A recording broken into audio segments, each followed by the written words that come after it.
Okay, so right now, okay, let me start over. Okay, so right now we're actually in the last section of our little Tubtalk today. Okay, I've had a blast. I love learning about. I love love. I love love. Love is in the air.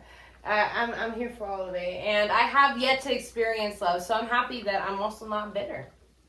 That I haven't experienced it. I'm excited. I'm effing excited. Yeah. Effing excited. Okay. All right. So I'm gonna call this section, all right, the mathematics of love. So these are different mathematical equations and statistics and ratios and stuff like that that scientists have come up with. Different scientists have done studies on and come up with for actual like mathematical ways to have healthy relationships and develop love between you and another person, which I thought was super cool. I never thought there could be like a legitimate like math. That's what I need. Yeah, okay, so here's what it says. There's a skills-based model of relationships, okay? Of relationship functioning, I'm sorry. There's a skills-based model of relationship functioning that helps people create the things that lead to healthy relationships and reduce the behaviors that lead to unhealthy ones. So, there's three things that you have to add together in order to have romantic competence. So, like to be romantically competent for someone or romantically competent within a relationship. So, those three things, this is the math problem here. This is the equation, all right? So, insight plus mutuality, okay? Plus regulating your emotional response equals romantic competence. So I want to dive into each part of that. The first part is insight. How important do you feel like insight is? Insight. And how do you think about insight? Insight. First of all, you got to be insightful. Let's start there. Wow. You really got to be insightful. You're super insightful right now. I am Einstein right now. Yes. This is impressive. This is really good. Wow me with your mansplain. My mansplain? Yeah, wow me with your mansplain. So insight, you really got to know, you need to match whatever your partner's intent is to be insightful with what they're trying to get with. You know what I mean? You got to know where they're going. You got to know where they come from. So you got to have insight about their history and about their future and about their goals. Okay, and like put yourself in, like know about them so you can put yourself in their shoes kind of thing. Right. Yeah, I agree with that. I think that insight into your partner is very important. Like what are their likes, what are their dislikes, what is their past, what is their future goals, that kind of thing. But you know what else is really important? Insight into yourself. What are your likes? What are your dislikes? What do you accept? What do you not accept? What do you want someone who wants to be in a monogamous relationship? Are you polyamorous where you want, have insight into yourself, right? Because that will help you choose the right person to have insight on. Call me Gandhi, babe. Call me Gandhi. All right. Let's see what else it says here. So the next one is mutuality. It's meeting each other's needs and factoring in each other's needs, right? So like, for example, if it's really important to me that we have dinner with my family, I don't have family, this is a fake family. But if it's really important to me that we have dinner with my family, right? And you decide that, you just rather, like, it's not that important, you just rather, like, go do something else, whether it be, like, a fishing trip with or whatever, going to the bar, whatever the case may be. I don't know why I said fishing trip. I don't know why that was the first one I went. I literally thought of Family Guy, and I was like, fishing. Like, that's literally, that was the whole thought process in my head. It's like, nope, honey, I'm not coming home. I'm going on a fishing trip. Yeah. Exactly, that's the whole thing. Yeah. So it's just meeting each other's needs. How important do you feel like that is? Oh, very important. It's not going to work if you can't do that. I know personally of people who one party was really about eating dinner together as a family. Right. And the other party didn't really care so much, and that was a constant struggle. Right. So, yeah. Right. And it's something so simple. I know a perfect example of this for me, right? So, like, I'm a very busy person. Now, I can't necessarily, like, text you all day, right? But I can make you aware that, hey, I'm a little busy right now. Let me get back to you in a bit. Hey, I'm busy. Like, today I'm doing X, Y, Z. I promise you, like, I'll get to you when I get to you. Like, that is so key. And it bothers me when people don't have that proper communication as well with me. Like, if you are, that's the kind of mutuality I need, you know? Like, if you're busy, right? Mm-hmm. Let me know, hey, I'm busy. I can't talk right now. Totally okay with that. Versus making me sit there being like, what the fuck? You know, like, or what the F? I'm going to have to edit all that out. It's okay. I can't help my mouth, guys. I can't help it. So, like that's basically, that's something that's important to me. Like, communication, it's not necessarily how much I communicate with you, but, like, let me know what's up. Because I always let people know what's up. It should be like that, too. Yeah, it should Unfortunately, in LA, that's not how it works. Oh, yeah. You think it's an LA thing or just, like, it's a generational thing? It's an LA thing. Oh, my God. That's crazy. I mean, it exists in other places, but it's very heavy here. It is. All right. The last part of the equation. So we got insight, we got mutuality, and the last part that you have to add in is emotional regulation. Gotta regulate. Yeah. So you have to like, whenever you get upset, like, don't jump to conclusions right away. Don't blow up. You know, don't let stuff build so it blows up. You have to, like, make sure if your partner does something, like, take a step back. Don't instantly react. But that's, like, not healthy in general, you know, like, to do that in your life. Like, in general, you should have, I feel like really strong people are good at regulating their emotions. Like, they don't, like, when stuff happens, they're like, okay, let's problem solve. Like, let's not spend our time being upset. Like, let's just get this done. Let's problem solve, you know, that kind of thing. That's key for me. Yeah. Like, any type of relationship I have, I need somebody who can regulate. Yeah, their emotions. Yeah. Because you're emotional? Oh, no, I can regulate. Oh, okay. I am a regulator. That's just a thing for you. Yeah, I just need, you know, my partner in crime to be able to, you know, regulate. Yeah. Right, when appropriate. Regulators. But at the same time, like, if I need to get rowdy, or if I need my partner to get rowdy, like, you need to get rowdy.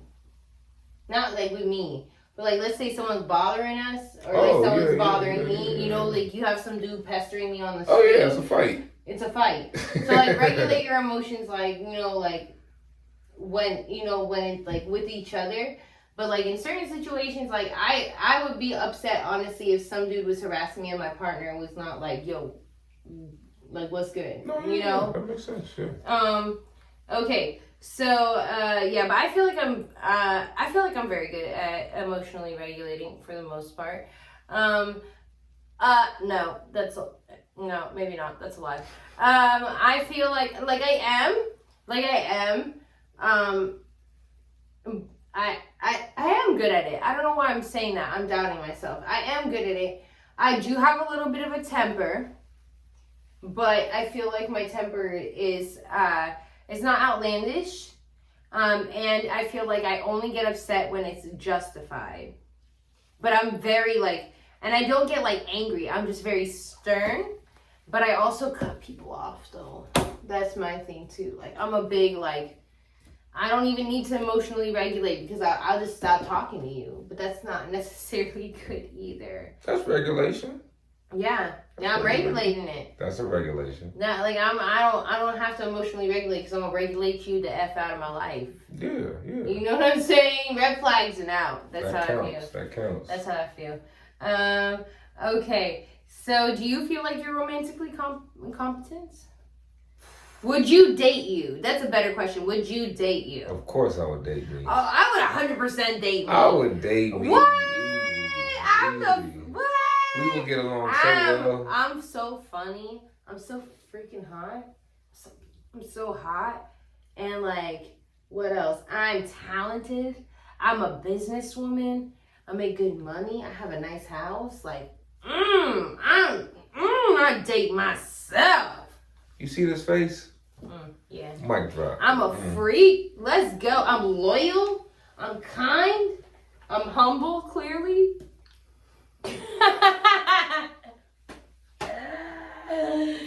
I'm everything. I can cook. I can clean. I do it. Oh man, I'm in love with myself. I am so in love with me. That's beautiful. I never was that way before. That's good. It's a good feeling. It's a good feeling. You guys should be, and like, don't think of it as cocky, guys. Like, first thing, you need to love yourself first. That's the first step. Moral of the story, above all else, you have to be so in love with yourself that the world around you can't help but also be in love with you too. That's how that works. Man, that's key right there. That's it right there. Like, you just gotta like radical self-love. Radical self-love. I am love you. Say that to yourself in the mirror every morning when you wake up. Or whatever you need to say to make yourself feel better. I love me.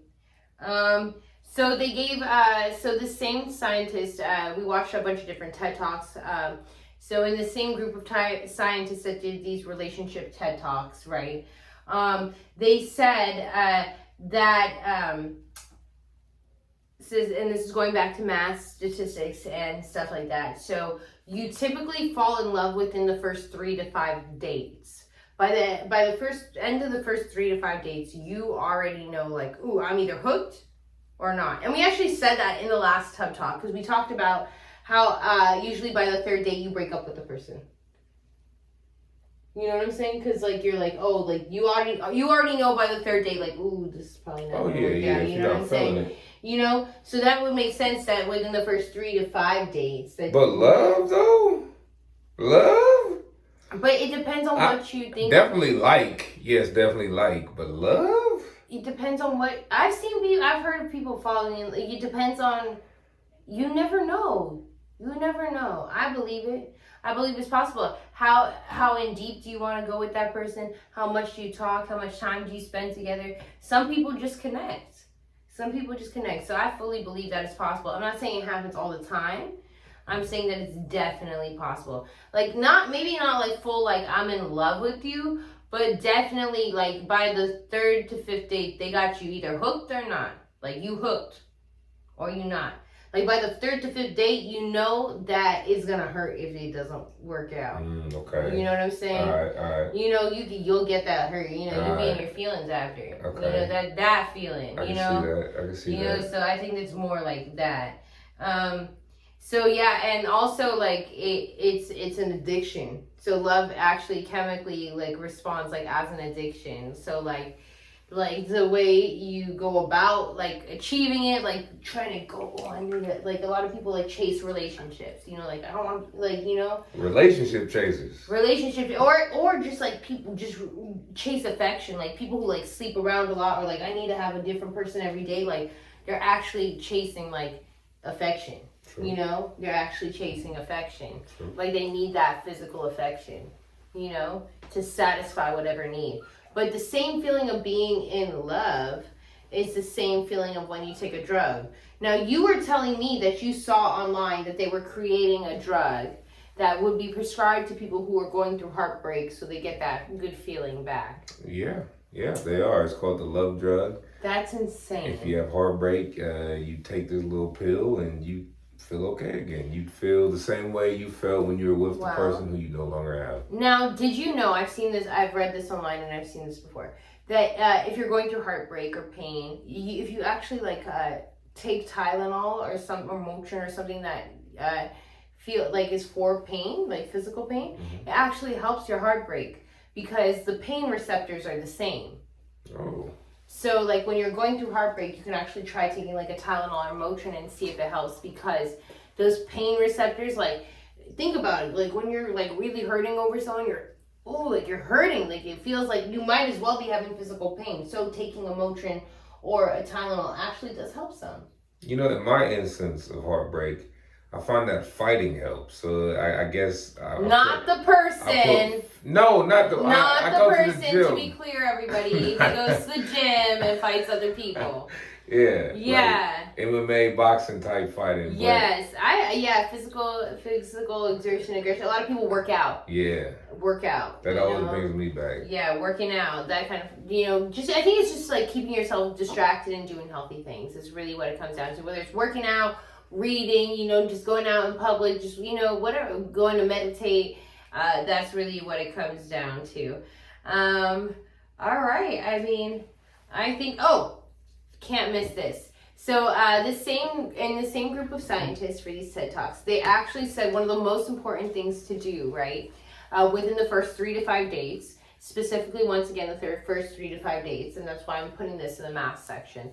You have to introduce them to someone in your tight-knit circle. And most people are like, I wait to introduce people. Like, I'm not introducing to them. No, you have to.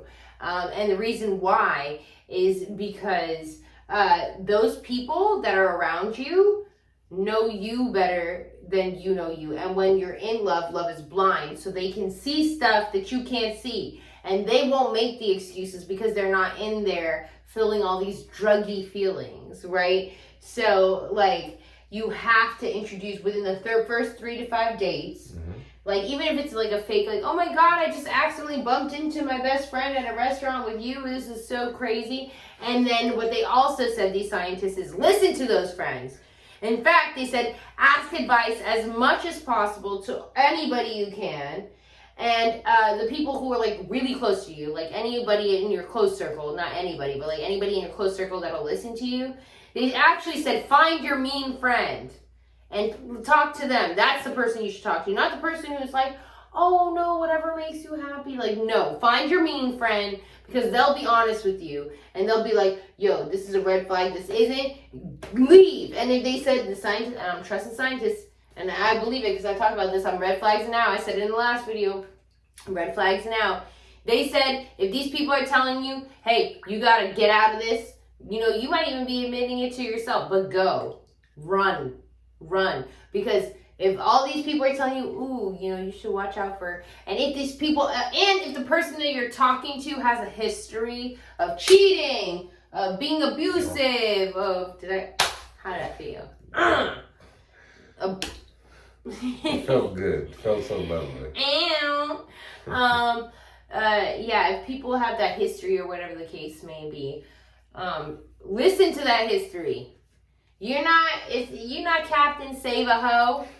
Okay, it's not Captain Save a Ho around here. Get yourself together. They need to get themselves together and then come together and build from a solid ground. All right. I've actually had that happen to me. Yeah? Oh, look who it is. It's my family. Like, oh, your family just happened to come to the same place. Oh, shut up. It's happened to you. Yeah. Oh, my gosh. But maybe they read that. And I was like, you know what? Let's do it to them. It's like, you could have just told me. Did you pass the family test? Yeah, I passed the family test. Oh, how did you feel after? Were you like, that's so weird. I don't want to date this person? Nah, it was just, It was cool. See, that was good, though. But you know what? The people who do react and they're like, oh, that's a little weird. You know what I'm saying? They got something to hide. Like those are the people you should be like, All right, next section. Next session. High five. This is the last one. Okay.